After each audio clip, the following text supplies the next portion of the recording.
এনামুল বিজয়ের আরো একটা বাউন্ডারি স্কোরিং শট। এবার লেন্থটা পেছনের দিকে, ইয়াসির রাব্বি যেন অপেক্ষাই করছিলেন, প্রোটেকশন ছিল কিন্তু চেয়ে চেয়ে দেখতেই হয়েছে। ফিল্ডারকে ফাঁকি দিয়ে বল সীমানার বাইরে, ছক্কার মার। রুম পেলে যেটা হয় সেই শাস্তিটা এনামুল হক বিজয় কিন্তু দিয়ে দিলেন। রানে বলে আর একটা দারুণ শট দেখতে পাচ্ছি, সম্ভবত ছক্কা। It is yes it is. এবং তানভীরের পরে বল, এবারে কিন্তু রিভার্স সুইপের চেষ্টা, আউটস্ট্যান্ডিং। টিপ কাভার অঞ্চল দিয়ে বল চলে গেছে সীমানার বাইরে। It's a six. খুব একটা ইম্পর্টেন্ট বিষয় যে তামিমের যে এক্সপিরিয়েন্স সেই জায়গাটা কিন্তু দেখা যাচ্ছে।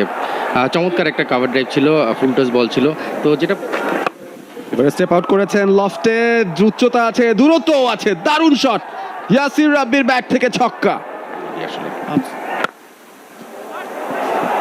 আবারও স্ট্রেট ড্রাইভ এবং এবারে লং অফ দিয়ে বল বাউন্ডারি সীমানার বাইরে।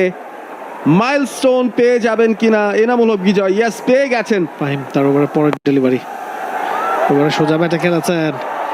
আরো একটা চারের মার ইয়াসির রাব্বির ব্যাটে। ইচ্ছে করে স্পেশালি যারা ব্যাটসম্যান। এবারেও তুলে মেরেছেন ইয়াসির আলী রাব্বি, উচ্চতা, দূরত্ব সব কিছু আছে। ইয়াসির রাব্বি এবারে সোজা ব্যাটে তুলে দিয়েছেন। ফিল্ডার আছে ওই জায়গাটায়, তবে বল চলে যাবে সীমানার বাইরে। It's a six.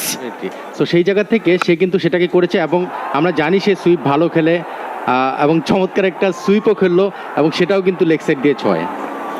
ফুটবল মডেলের পরের ball, beautiful shot from Yasir Ali Rabbi. ওনার সম্পর্কেও তার ভালো আইডিয়া রয়েছে এবং সেটাই কিন্তু করছে এবং চমৎকার। দেখেন আপনি এই বলটাও কিন্তু ঠিক একইভাবে ব্যালেন্স রেখে ওই ইয়র্কার লেন্থে, আউটসাইড অফ স্টাম্প ইয়র্কার যে লেন্থটা সেটাই আবারও ওয়াইড আউটসাইড অফ, এবারে কাট করেছেন ইয়াসির, কাটে জোর ছিল, ফিল্ডারের মাথার ওপর দিয়ে আরো একটা ছক্কা। আউটস্ট্যান্ডিং।